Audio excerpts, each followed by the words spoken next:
Hola, en este video vamos a explicar los tres diagramas de las variables macroscópicas del flujo vehicular, cómo se comportan, para entonces poder escribir algunos modelos que permiten caracterizar esta situación. Y esta sería la parte final de la base teórica que ustedes necesitan para poder evaluar los niveles de servicio. Bien, empezamos haciendo un repaso de cómo se comportan las tres variables macroscópicas que hemos visto en los videos anteriores a lo largo del día, en un día típico en una zona urbana. ¿Qué es lo que tenemos? Que al principio del día, si nosotros vemos la curva de flujo, que en este caso está en línea roja, recordando un poco también la distribución que ya les mencionaba al inicio de la parte teórica, en donde vamos a ver que en función de que las actividades se van realizando a lo largo del día, tenemos en el periodo de la mañana una concentración de vehículos importantes, un flujo vehicular más bien de vehículos importantes, hasta llegar a un periodo pico. Luego, una vez que todas las personas han llegado a sus trabajos o a sus lugares donde tienen que ir, entonces ese flujo de viajes empieza a disminuir a lo largo pues por ahí del mediodía, 1 de la tarde, y luego posteriormente a la hora de la salida, pues vuelve a aumentar ese flujo vehicular,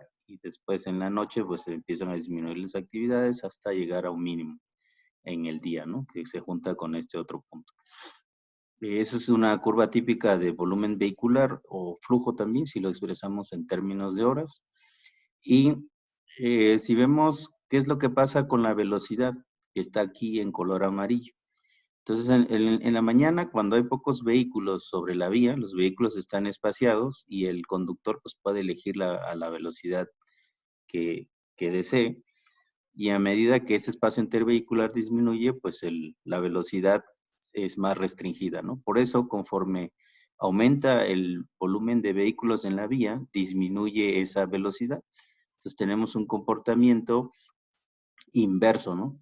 Cuando tenemos el mayor número de vehículos, entonces tenemos la velocidad más baja. Luego, cuando disminuyen los vehículos, aumenta un poco la velocidad, vuelve a disminuir y finalmente se recupera hasta llegar, cuando no hay ningún vehículo en la vía, a una velocidad máxima permitida, que es a la que pueden circular y que estaría en los extremos de esta curva. Finalmente, si vemos la concentración, que es la última de las tres variables macroscópicas, vamos a tener que, en función del número de vehículos que hay sobre la vía, pues esa concentración va a ir aumentando de manera similar a la que aumenta el flujo vehicular, y esto disminuyendo al mediodía, luego vuelve a aumentar y termina.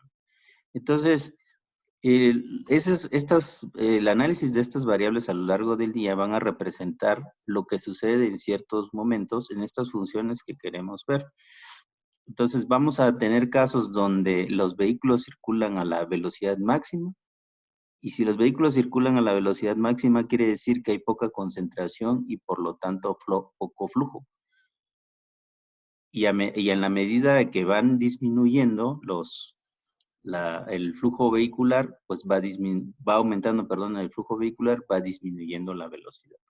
Entonces, estas relaciones mínimas, en el caso del flujo, y la concentración máximas en cuanto a la velocidad, mínimas en cuanto a velocidad, máximas en cuanto al flujo y la concentración, son los puntos críticos que vamos a representar en las siguientes gráficas. Y acá tenemos, estos son lo he incluido en un solo cuadrante. Acá tenemos, bueno, en un solo plano más que un solo cuadrante. En este caso tenemos la velocidad y el flujo. En este caso, en el siguiente cuadrante tenemos la velocidad y la densidad, y la densidad y el flujo. ¿Sí? Entonces vamos a analizar el primero, que es el flujo y la velocidad.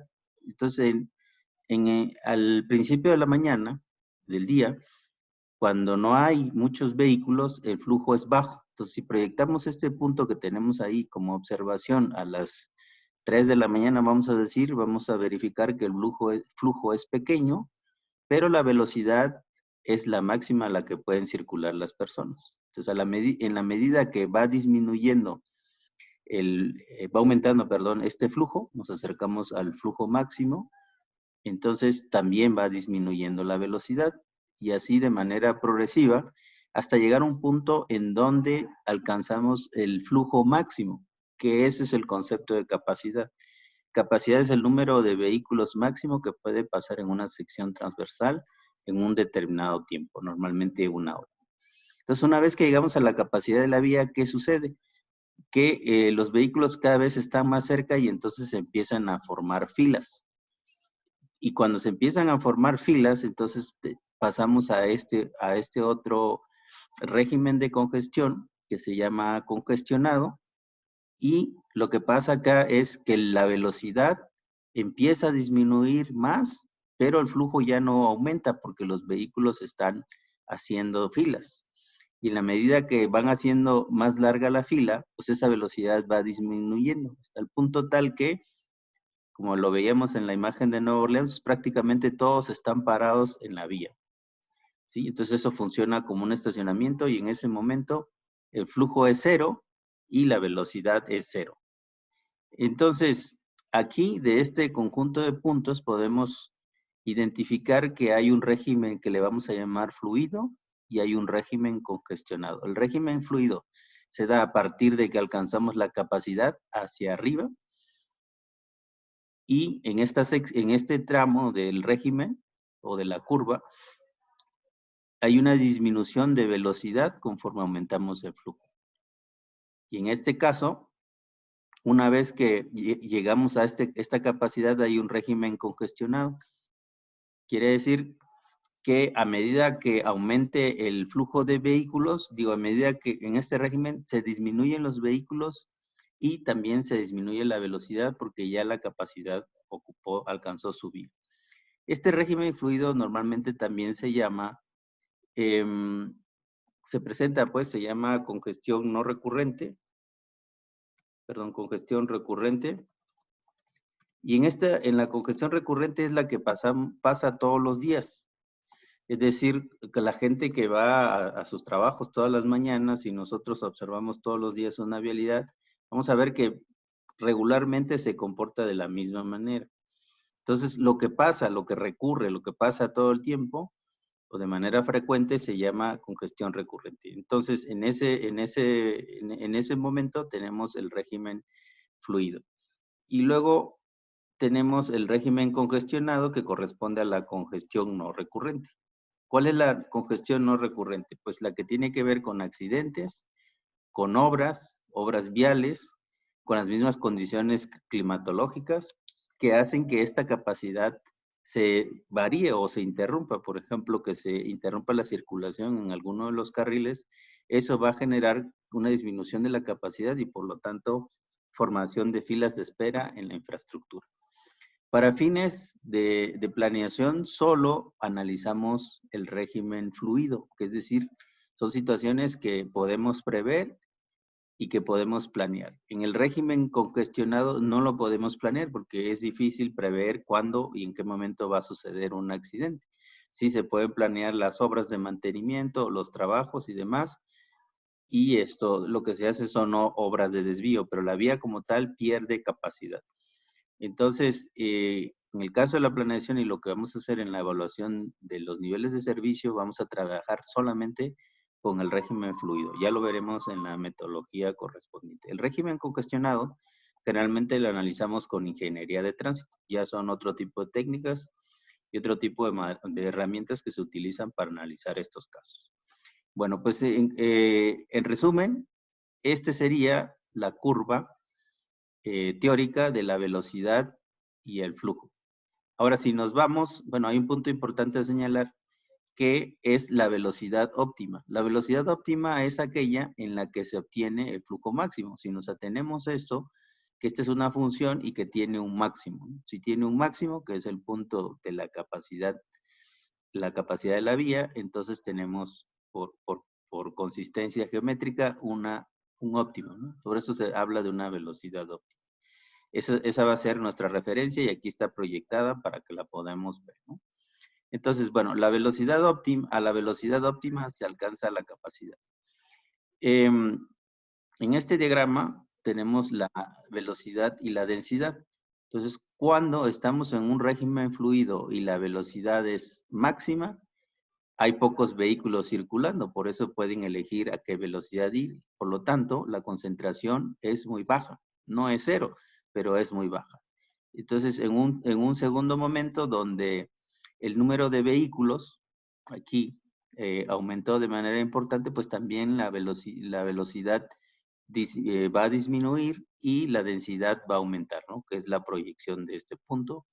Y así nos vamos hasta la velocidad óptima. Entonces, en la velocidad óptima tenemos ya la concentración crítica. ¿Por qué le llamamos crítica?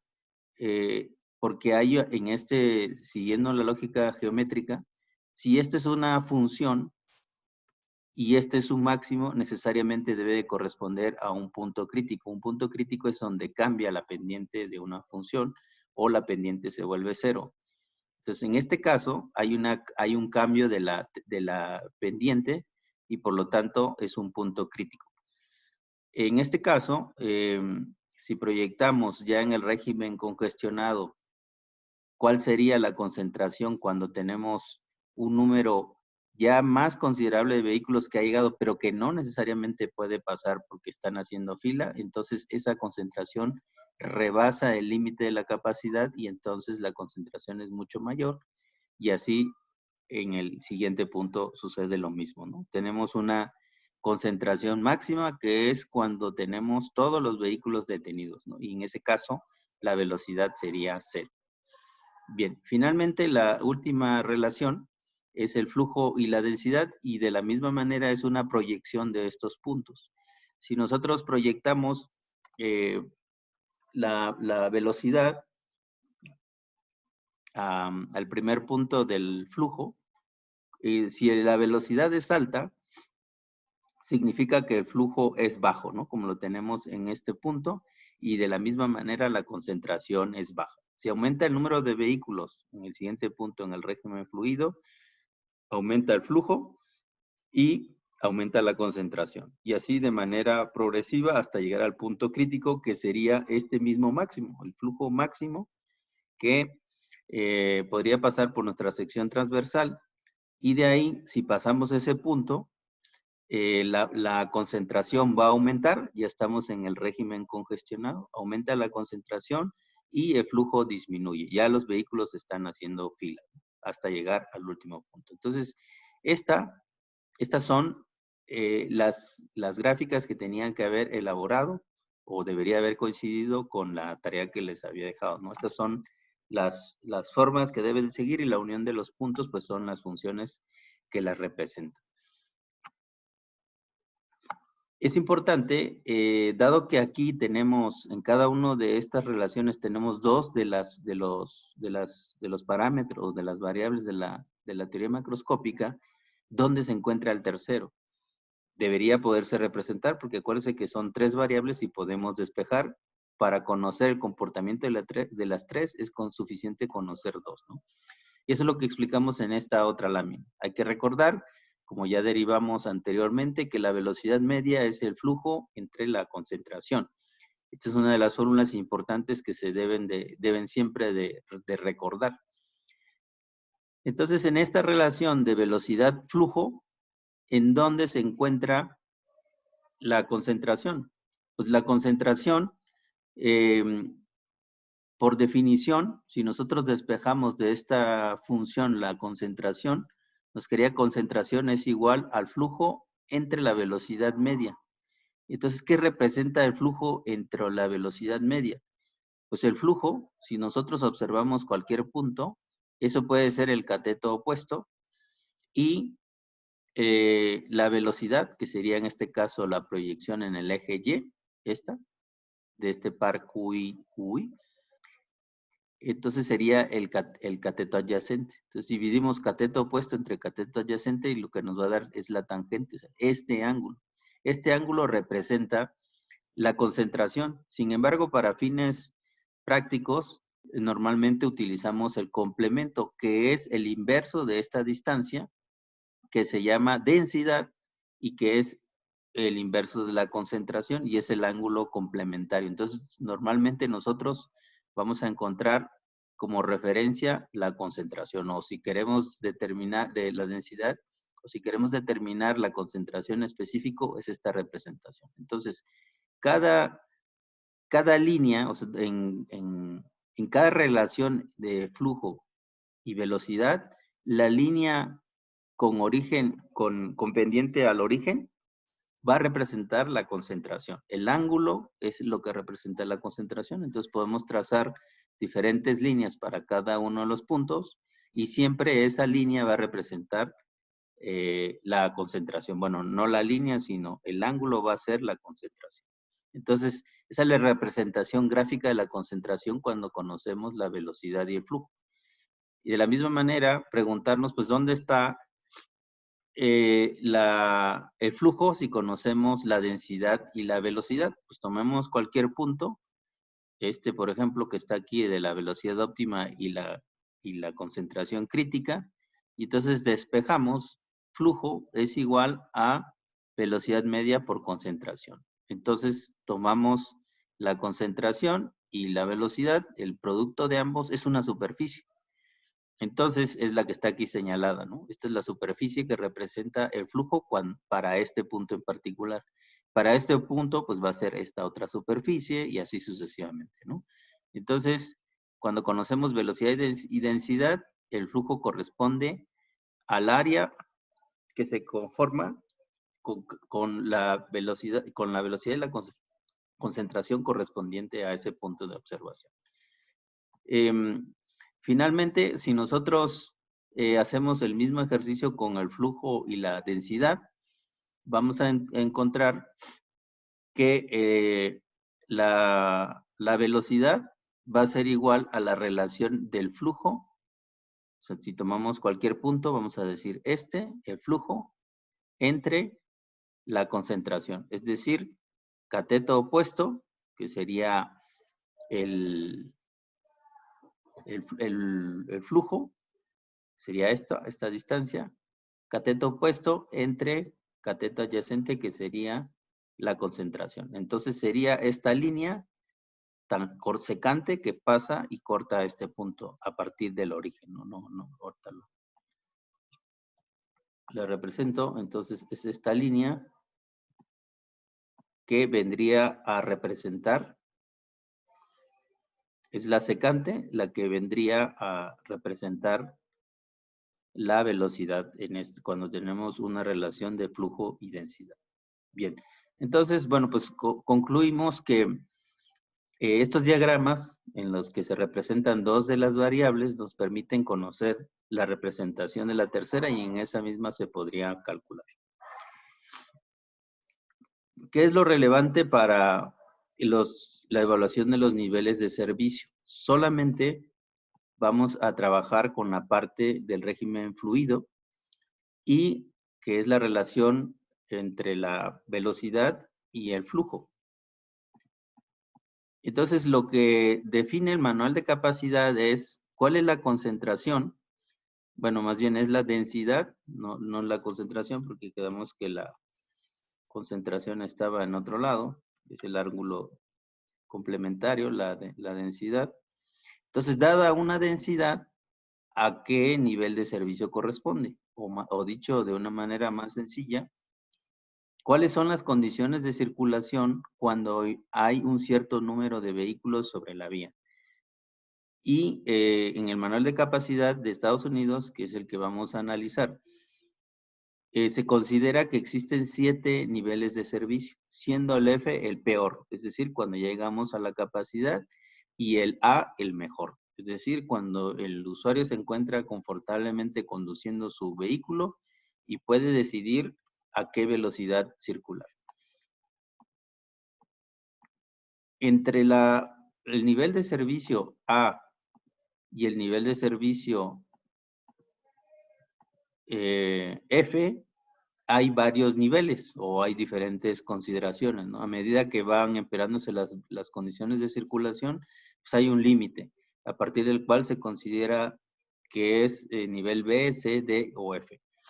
Estos niveles de servicio son pues de alguna manera arbitrarios, si lo podemos llamar de alguna manera, porque es la percepción de los conductores de Estados Unidos y los evaluadores de Estados Unidos que determinaron que eso era bueno, regular o malo, ¿no? Entonces hay una subjetividad ahí. No hay otros, bueno, sí hay otros elementos, otros documentos que les he compartido en Classroom para que ustedes vean de qué otras maneras se pueden evaluar los niveles de servicio. Nosotros usamos el manual de capacidad de Estados Unidos porque, bueno, pues es lo más elaborado que tenemos y lo más práctico de utilizar. Entonces, por eso lo utilizamos. Bueno, y en México, pues así se evalúan los niveles de servicio en las carreteras, ¿no? Entonces, la cuestión está en determinar cuál es la densidad correspondiente que determina el límite entre el nivel de servicio o dos niveles de servicio consecutivos. En este caso, A, B, C o D. ¿Sí? Bueno, después de esto lo vamos a ver en la representación del manual, en la evaluación del nivel de servicio de las carreteras.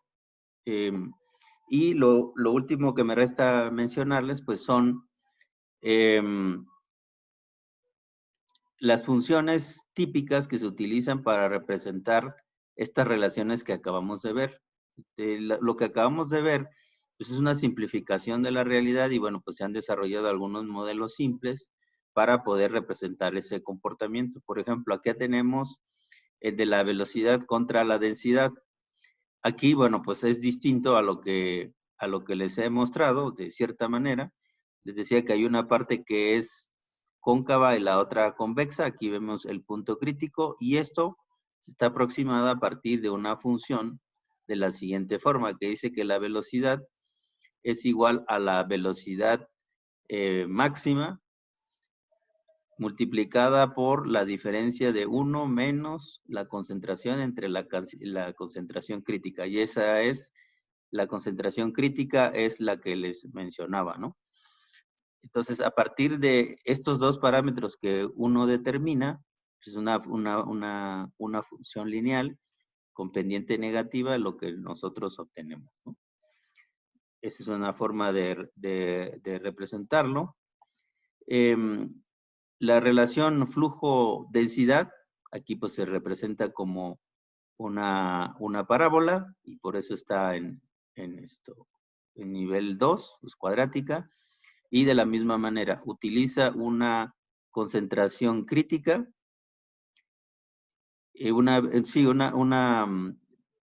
velocidad óptima, esta es UF, y luego tenemos aquí la relación entre la densidad del punto, entre la concentración crítica, que es la que ya mencionamos, y aquí podemos distinguir el flujo libre y el flujo congestionado.